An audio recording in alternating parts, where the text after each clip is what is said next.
Aleluia, louvado seja o Senhor. Meus amados, nós vamos comentarmos alguma coisa a respeito dessa lição, que eu creio, não sei o que os irmãos pensam, que nós não poderíamos ter talvez um momento tão propício, tão apropriado como este, primeiro trimestre de 2023, para trazer para a igreja brasileira um tema sobre avivamento.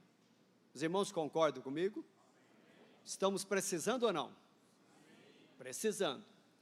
E veja que esta palavra, aviva, ó Senhor, a tua obra, é um suspiro da alma.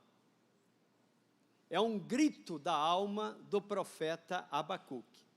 Mas veja, meus amados, hoje esta lição 13, ela é o fechamento, né? O encerramento deste trimestre, muito rico. Nós aprendemos, por exemplo, o que é o avivamento. Há uma diferença de reavivamento e avivamento.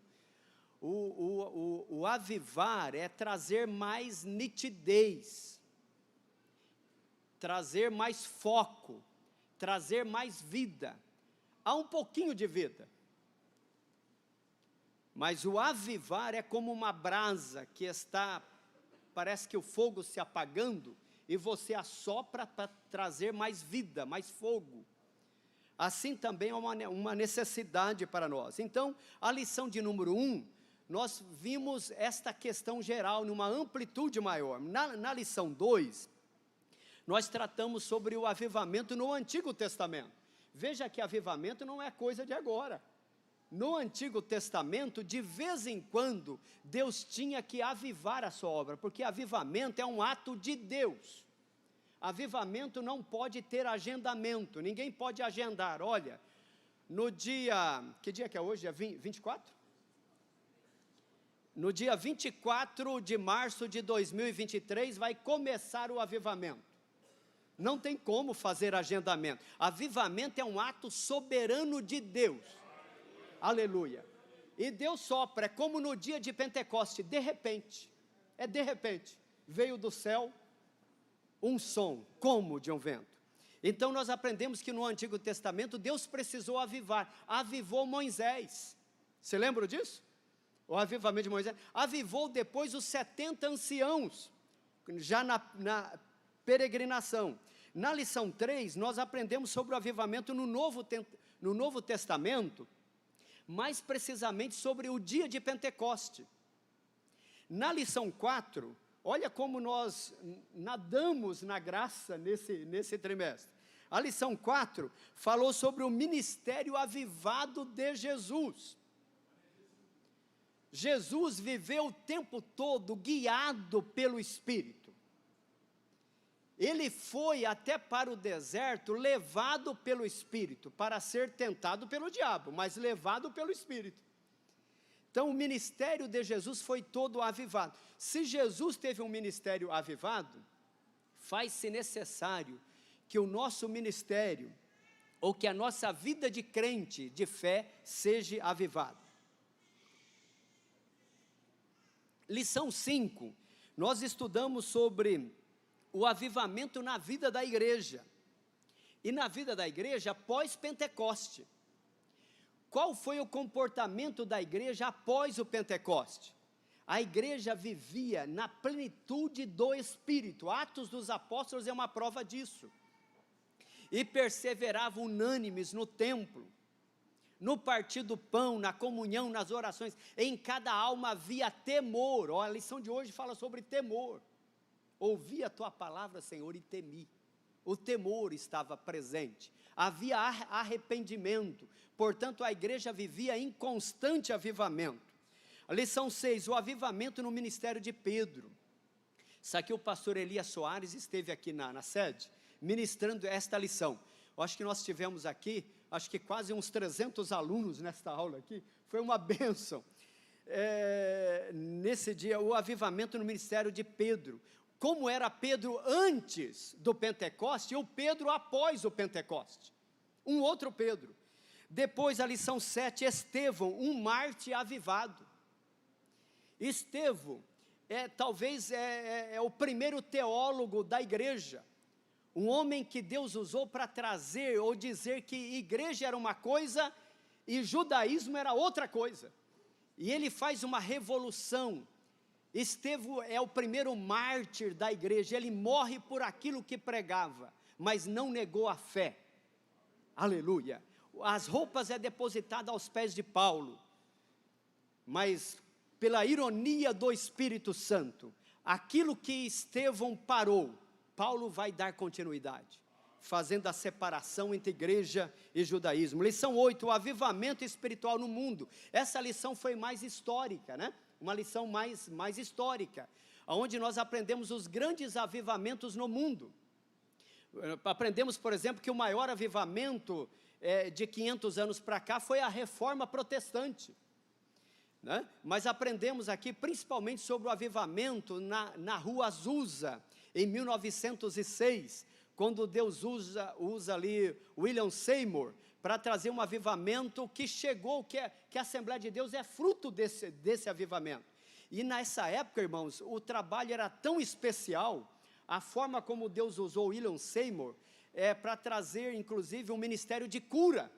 A história conta que nessa época os Estados Unidos tinham homens, principalmente, que tinham perdido o braço na guerra, a perna na guerra, e ele orava, e o braço crescia, as pernas cresciam, milagres das quais a Bíblia, né? Jesus falou, quem crê em mim, fariam obras maiores, tá certo? E dali sai uma chama que vai para Chicago, e em Chicago, 2 batistas, Daniel Berg e Gunnar Winger, né, que vem depois a lição de número 9, o avivamento pentecostal no Brasil. Falamos sobre outras igrejas que nasceram, Congregação Cristã, Evangelho Quadrangular, mas mais precisamente sobre a nossa igreja, que tem se tornado a maior denominação do mundo, né, e nós não podemos perder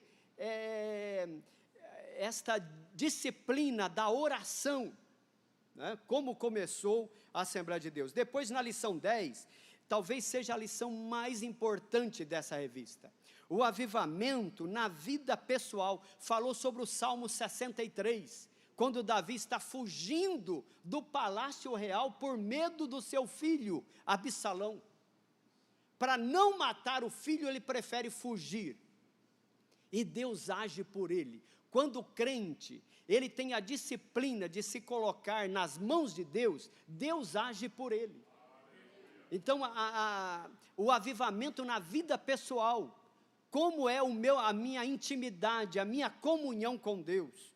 Essa lição muito rica, porque todos os demais avivamentos começam pela vida pessoal. A lição 11, o avivamento é a missão da igreja. Aqui nós aprendemos que a missão da igreja, ela é vertical, que é a adoração. A igreja vive, a principal missão da igreja é a adoração. Nós vivemos para adorar ao Senhor, mas temos uma missão horizontal, que a missão da igreja é Jesus para o mundo. Mateus 28 e 19. Eu gosto a tradução no original, ela diz assim: indo, ensinai todas as nações, né? É que tem a nossa versão, talvez fala ide e ensinai, mas é indo, quer dizer, a igreja ela vai caminhando, ela segue indo, ensinai todas as nações, dizendo que a igreja ela está nesse caminhar, nesse avançar diário. Essa é a nossa missão. No domingo passado, vivendo no Espírito, né, baseado em Gálatas, aqui a diferença entre o fruto e os dons. Um pássaro não pode voar com uma asa só, tá certo? Tem que ter as 2 asas, né? Se alguém perguntar assim, pastor Mário, o que é melhor? O fruto ou os dons? Eu diria, olha, os 2 são necessários, né? Fruto. É tão claro que Jesus vai dizer assim, olha, não se conhece a árvore, senão pelo fruto. Então, se tiver que fazer mesmo uma decisão, se não tiver outra escolha, é o fruto. Porque o fruto é Jesus em nós. O fruto é a pessoa de Jesus sendo gerada em nós.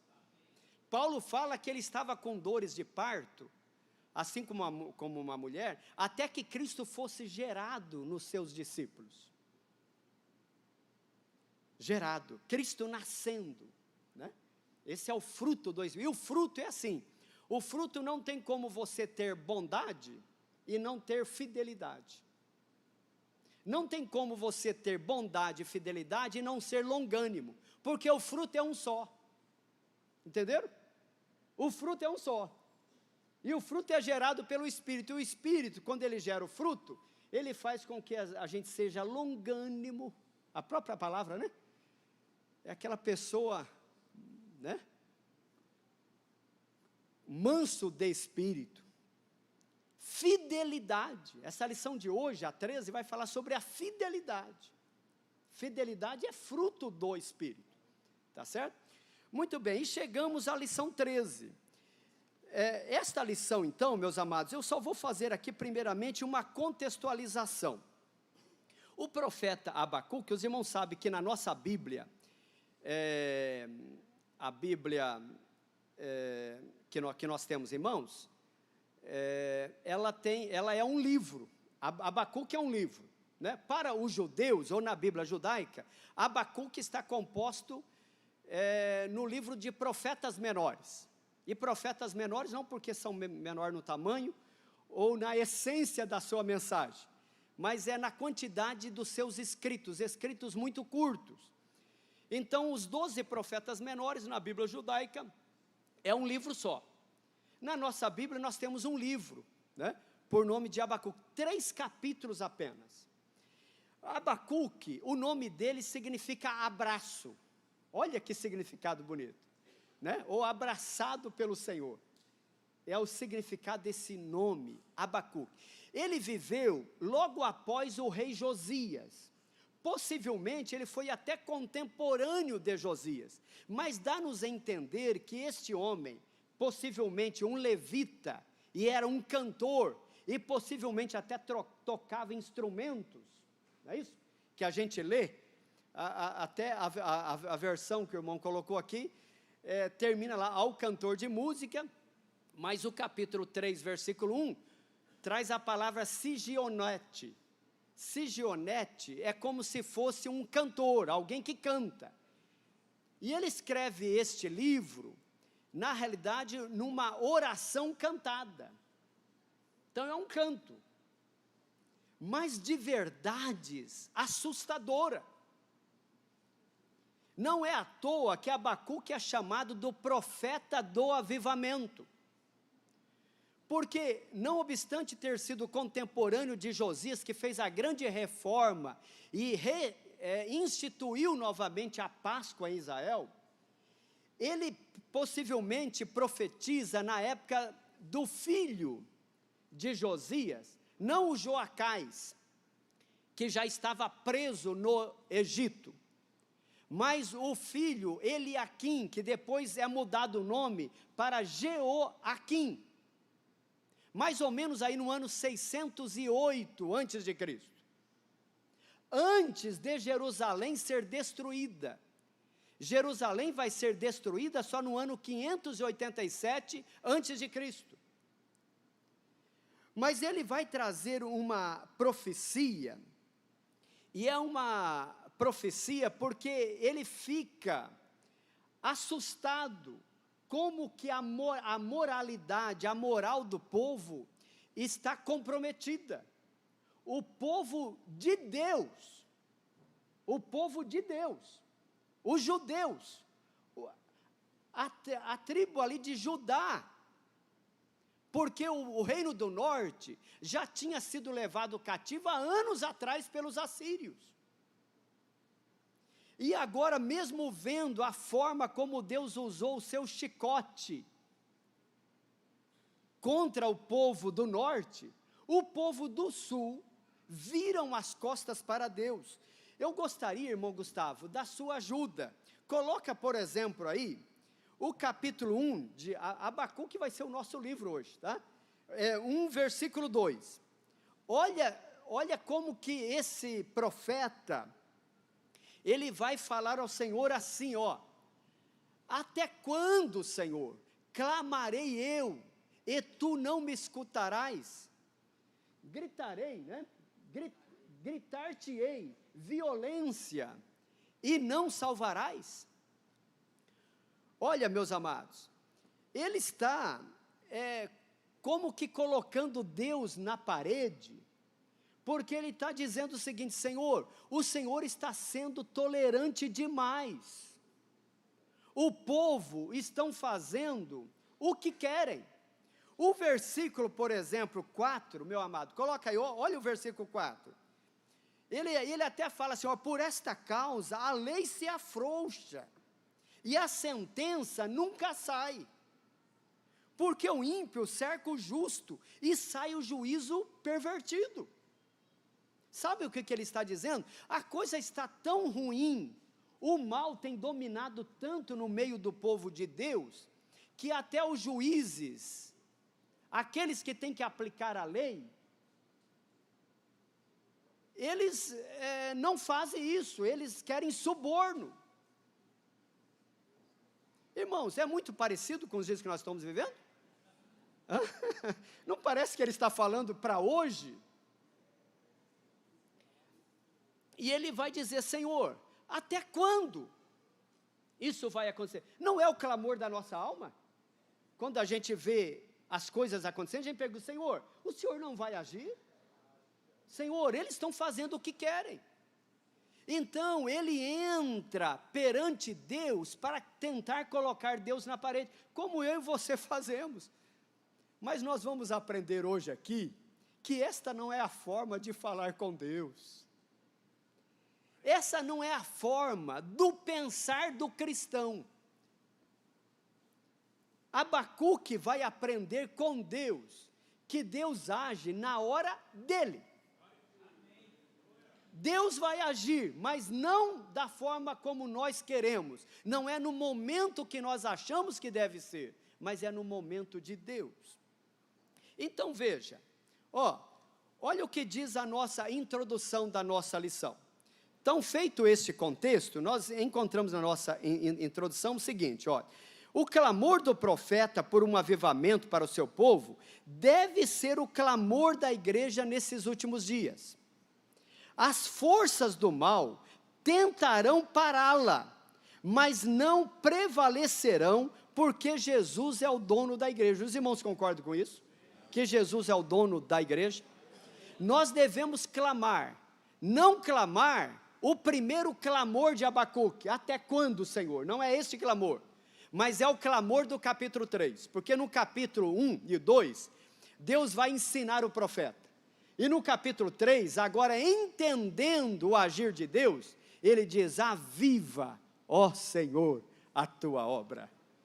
No decorrer dos anos, ou no meio, né? Esse meio é no sentido, no decorrer dos anos. As notifica, quer dizer, publica para todo mundo, deixa claro para todo mundo ver, que é o Senhor quem vai agir. Muito bem. No capítulo 1 da nossa lição, vai falar sobre o clamor pelo avivamento. E aqui, irmãos, diz assim, Abacuque sofreu diante da iniquidade avassaladora em Judá, como mensageiro de Deus. O que podia fazer era clamar ao Senhor de todo o coração.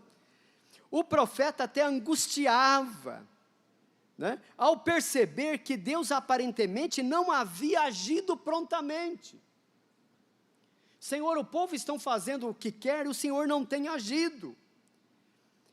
O profeta clamou a Deus, indagando-lhe o porquê. Eu pergunto, irmãos, você já fez esta pergunta hoje? Senhor, por que isso? Né? Talvez a nossa pergunta deve ser, Senhor, qual o seu propósito nisso?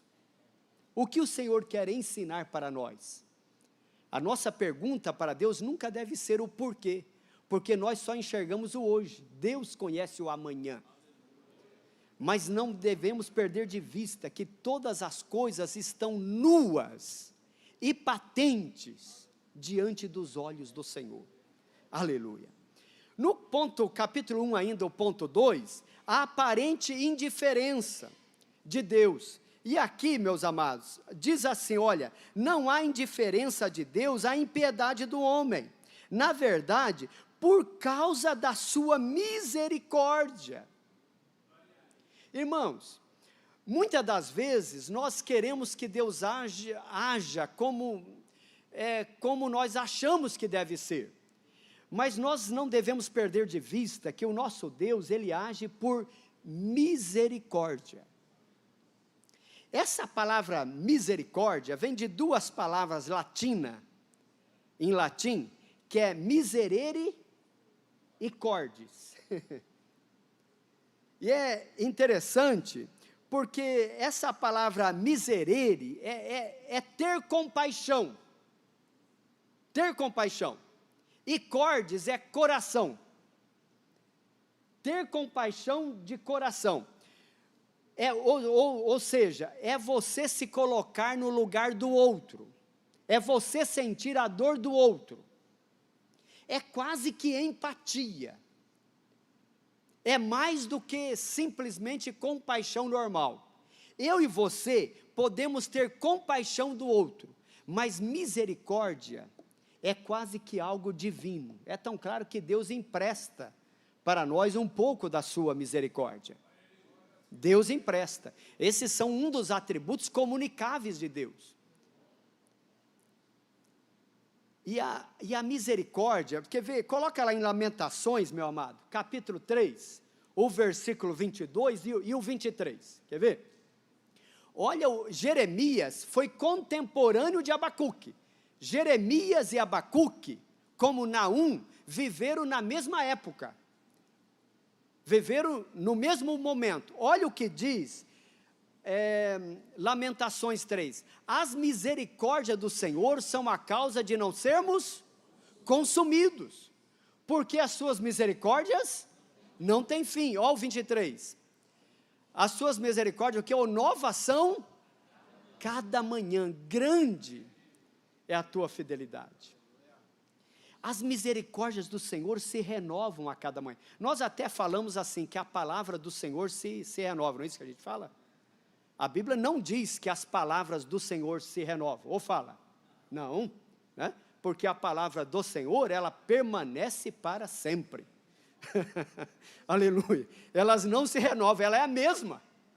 É a mesma, ontem, hoje será para todo sempre. Mas as suas misericórdias se renovam a cada manhã. Então, meus amados, misericórdia é sentir aquilo, né, que a outra pessoa sente. Então, Abacuque vai clamar ao Senhor e vai dizer, Senhor, é por causa da sua misericórdia e longanimidade, né, é que eu estou te clamando. Eu clamo porque eu sei que o Senhor tem misericórdia.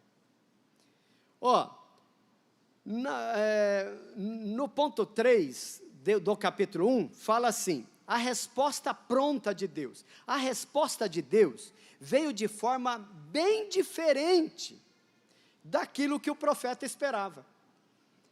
Os irmãos sabem, irmãos, eu fico pensando o seguinte, já pensou se Deus levar a sério as nossas orações?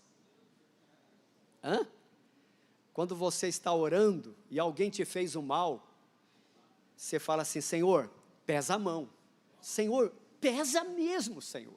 Ou quando você soube que aconteceu alguma coisa com o fulano ou com a fulano, o Senhor é tão bom, o Senhor é fiel.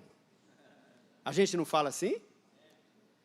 Mas Deus é fiel para com a sua palavra. Não é fiel para com aquilo que eu peço. Porque o meu pedido pode estar divorciado da vontade dEle. Entendeu? Então, o profeta que estava clamando, até quando, Senhor? Ele entende.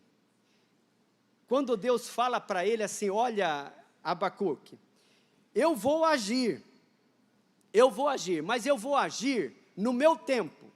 E além de eu agir no meu tempo, eu vou fazer o seguinte, eu vou levantar uma nação ímpia.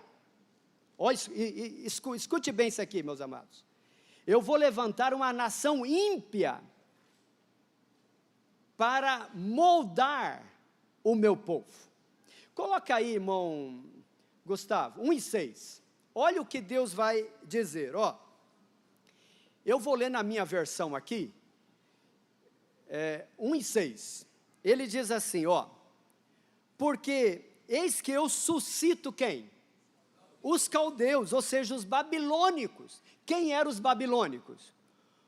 Uma nação que estava surgindo com poderio. Até então, quem dominava o mundo eram os egípcios e os assírios. Primeiro os egípcios, e agora os assírios. Mas Deus vai dizer, olha, eu vou fazer com que os caldeus, que ainda não estão no seu poderio máximo, eles invadam Jerusalém, ó. Porque eis que suscita os caldeus, nação amarga e apressada, que marcha sobre a largura da terra, para possuir moradas não suas. Olha o versículo 7. Horrível e terrível é, dela mesma sairá o seu juízo e a sua grandeza. Nós não vamos ler aqui todo o texto, mas a gente vê a barbaridade que esse povo iria fazer. E agora, meus amados, os irmãos já pensaram, Deus levantando um povo pior do que o seu povo? Entendeu? Deus vai levantar um povo totalmente idólatra e pior do que os judeus, para fazer com que o seu povo temesse a ele. Eu pergunto aos irmãos, faz algum sentido, no estrito senso, para nós? Não faz. Mas percebe como que o agir de Deus é diferente do nosso? Pastor Roberto, Deus tem o seu modo de agir, diferente do nosso. E Deus traz esse povo, e não leva até Daniel, que é um santo homem, levou Daniel, levou Misael, Azarias e Ananias, poucos anos depois. Mas olha, quando Abacuque percebe isso, é que ele vai clamar por misericórdia. Quando Deus diz, quem é o povo que vai vir para destruir o povo de Deus, Abacuque clama por misericórdia, Senhor, entra com misericórdia. Aleluia. Então aqui a nossa lição fala que Deus estava dando tempo para que a nação judaica se lembrasse dos alertas divinos, mas o seu povo não se lembrou. Veja, por exemplo, irmão Gustavo, o versículo 13, ó. Olha o que Deus fala para Abacuque, versículo 13. Tu és puro de olhos, que não podes ver o mal, e a vexação não podes contemplar. Por que, pois, olhas para os que procedem aleivosamente, e te calas, quando o ímpio devora aquele que é mais justo do que ele? Então, meus amados, nós como servos do Senhor, nós temos que entender que o agir de Deus não é como o nosso agir. E Deus até fala para o profeta assim, olha, então, Abacuque, pega esta profecia e coloca em letras garrafais. Usando a nossa expressão hoje, construa outdoors pela cidade, ou pelas cidades de Judá, e coloque em letras grandes, para que todos os que passem, mesmo correndo, possam ler. Vamos até ler essa passagem? Acho que é o capítulo 2 e o versículo 3. 2 e 2. Coloca aí, meu amado. 2 e 2. Ó.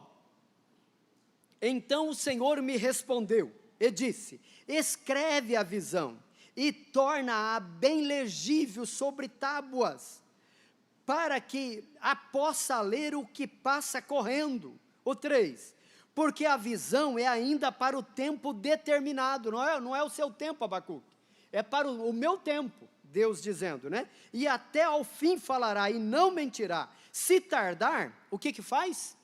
Espera-o, porque certamente virá, não tardará. Aleluia.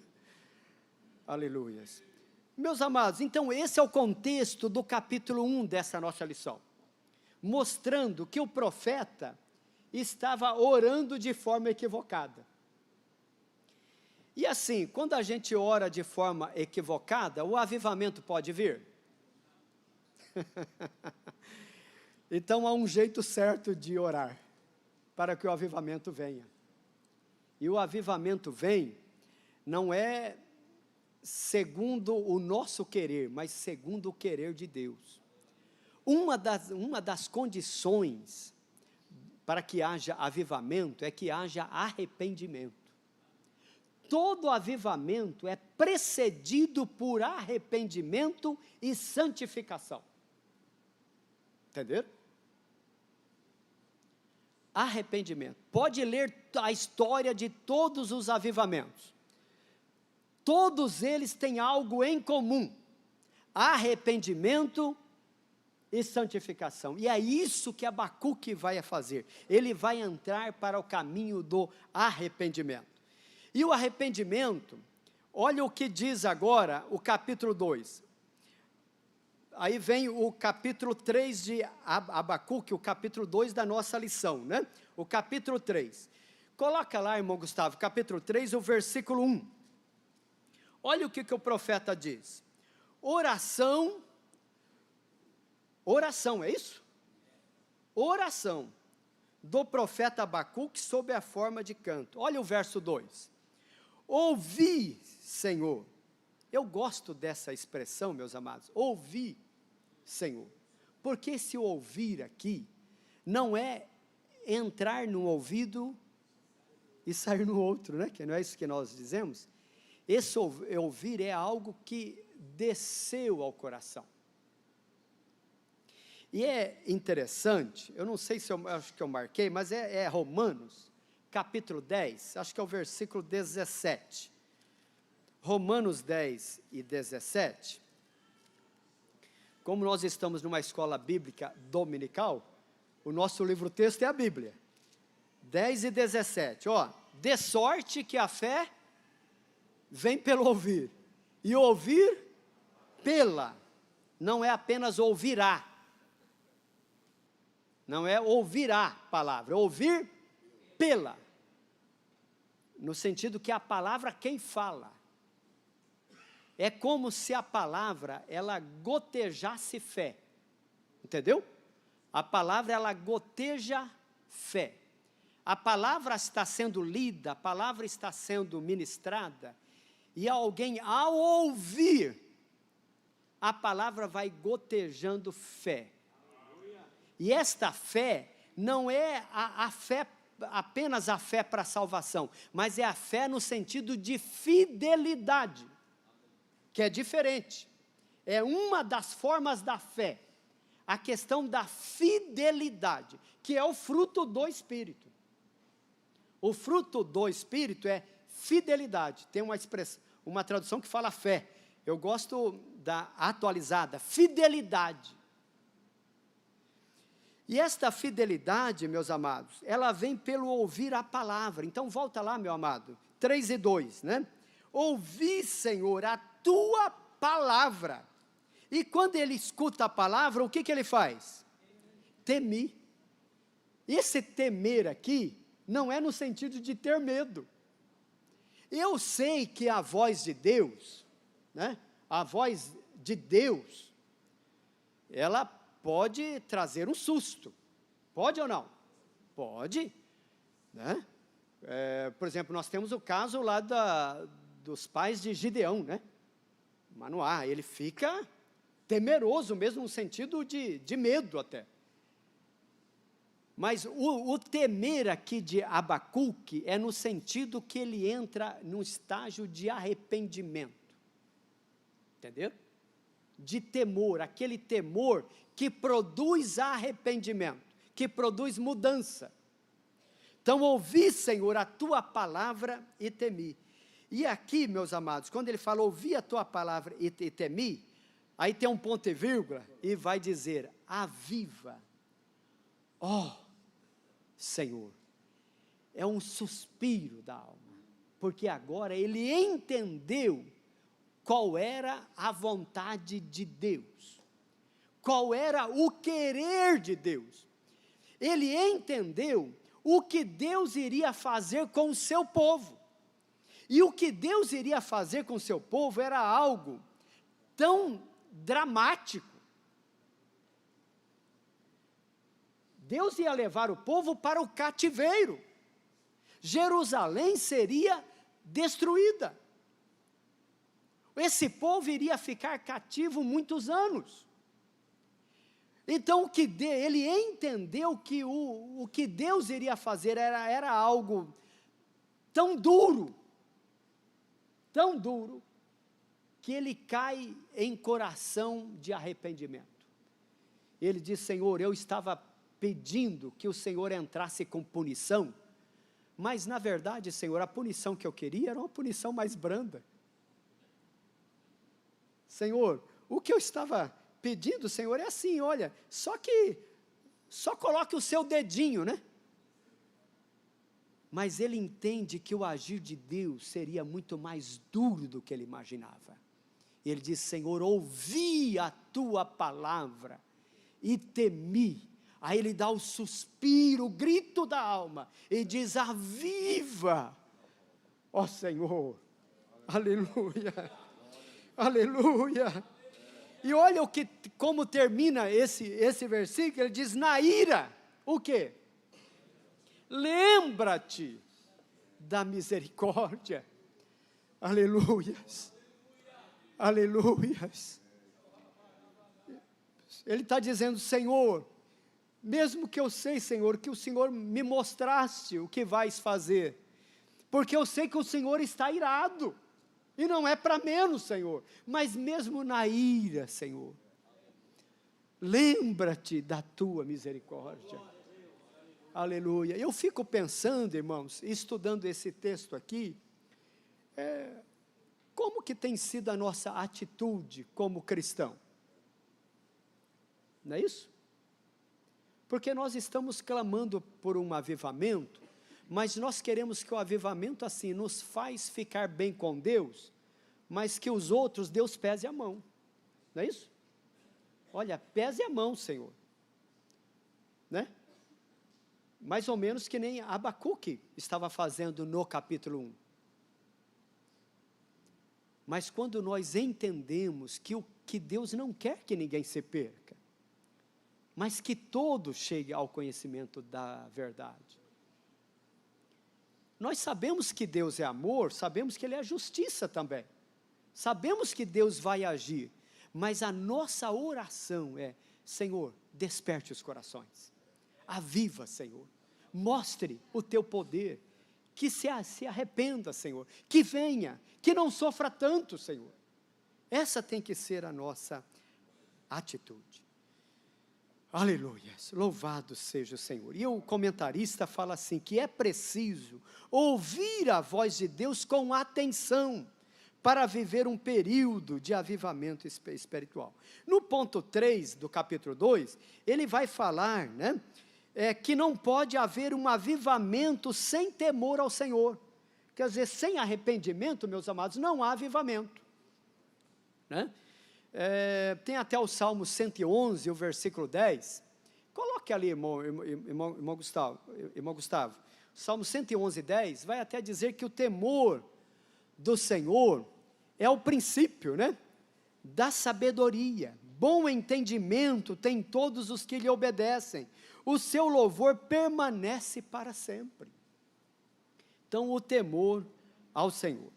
Isso não é ter medo, né? Mas é o temor no sentido de arrependimento, é estar reverente. A questão, meus amados, eu percebo que o ser humano, ele se esquece, mesmo quando ele vai falar com Deus, veja bem, mesmo quando ele vai falar com Deus, ele se esquece diante de quem ele está. Entendeu? Pessoa entra para falar com Deus, e assim, está falando uma coisa e pensando em outra. Né? Ele fala o que ele pensa e não o que Deus quer ouvir. Porque orar, mais do que falar o que nós pensamos, é aquilo que agrada ao Senhor. Quando nós vamos falar com a nossa esposa, ou quando você vai falar com o seu esposo, a pessoa a quem você ama, você vai com palavras de elogios, não é assim? O que é louvar ao Senhor? Não é elogiar ao Senhor? Então é nós derramarmos a nossa alma, elogiando aquele que tem todo o poder. Entendeu? A questão da reverência. Né? O comentarista cita até isso aqui, que ele fala assim que esta expressão temer ao Senhor remete à reverência a Deus, um sentimento de profundo respeito. Agora a pessoa vai orar a Deus, quer colocar Deus na parede. Entendeu? Que reverência é essa? Que respeito é este? Bom, no ponto 3 desse capítulo 2, o clamor pelo avivamento, né?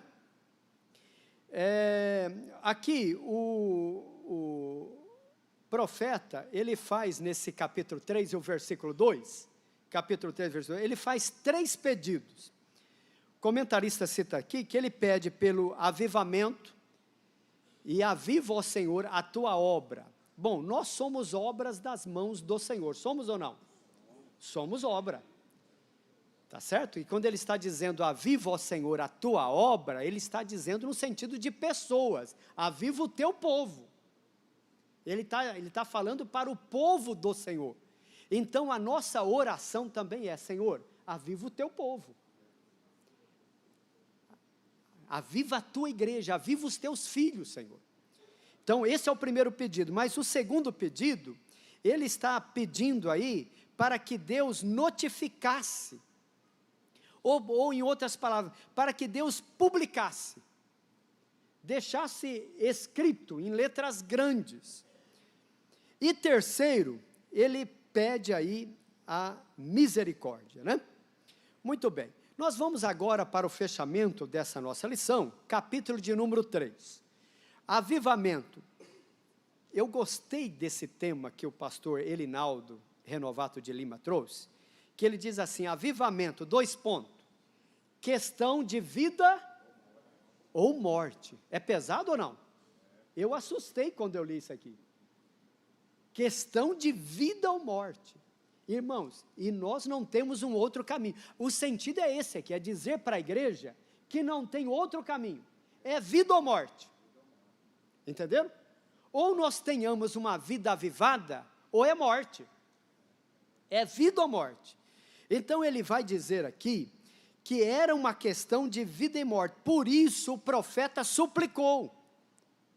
Pois ele sabia que diante da decadência espiritual e moral do povo, se Deus não tivesse misericórdia, todo esse povo pereceria ante o peso da mão do Senhor sobre suas maldades.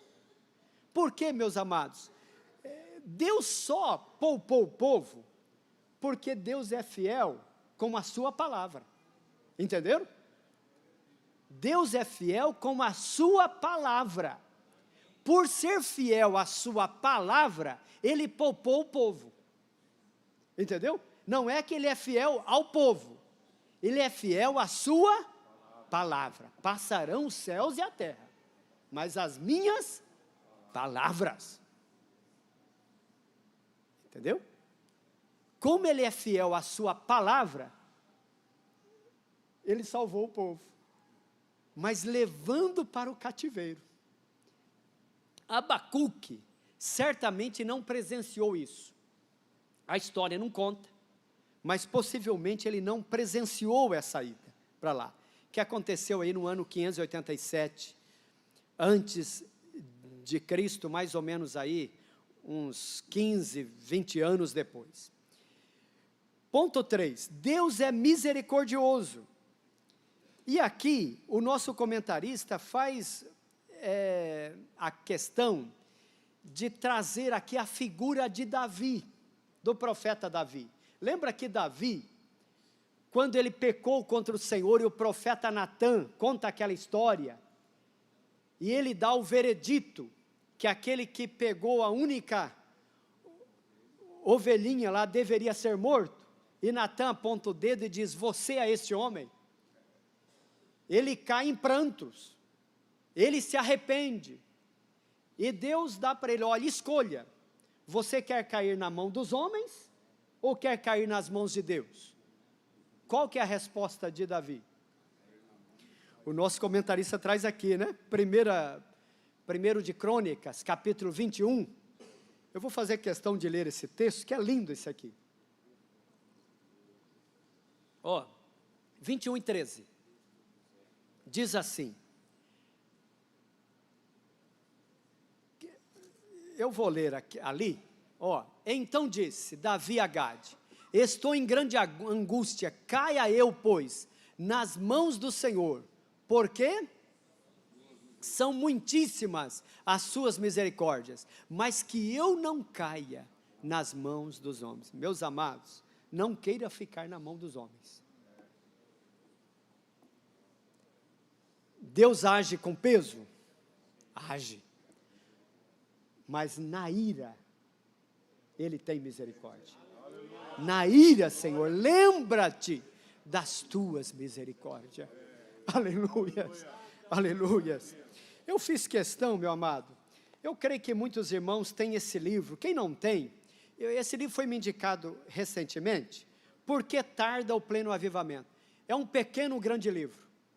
É um pequeno grande livro. Eu fiz questão de trazer aqui, olha o que esse autor, Leonard Ravenhill,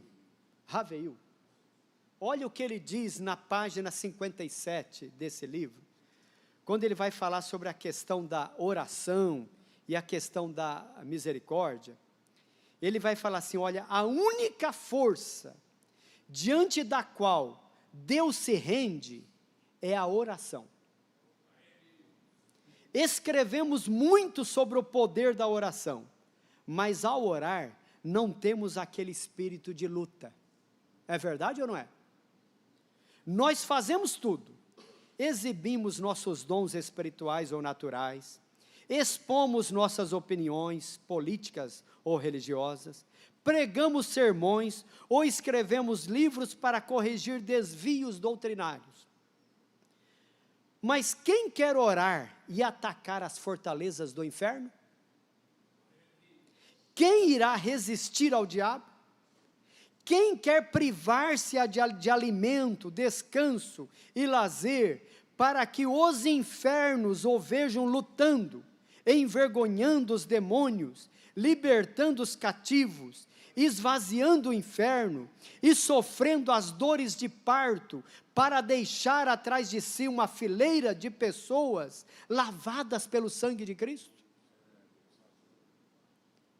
Abacuque, meus amados, nos dá o exemplo aqui, oração de Abacuque, aviva, ó Senhor, a tua obra, que essa possa ser a nossa oração.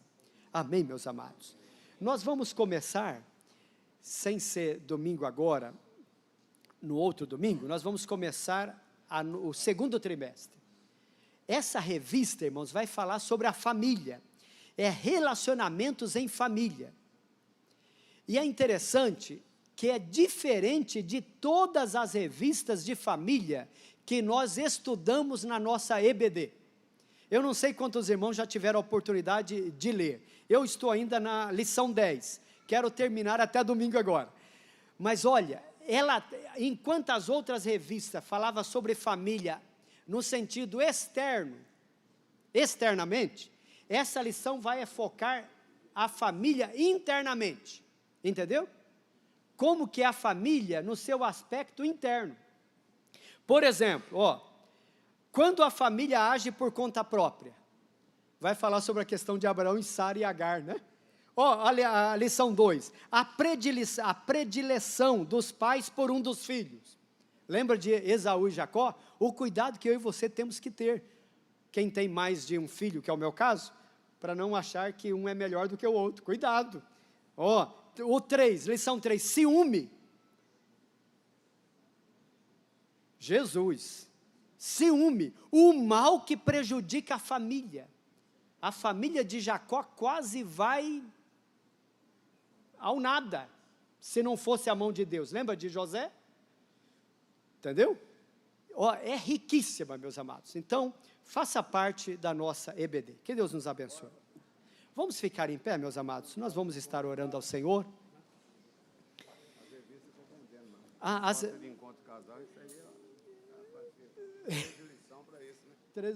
Essa revista para encontro de casais é lindo, né?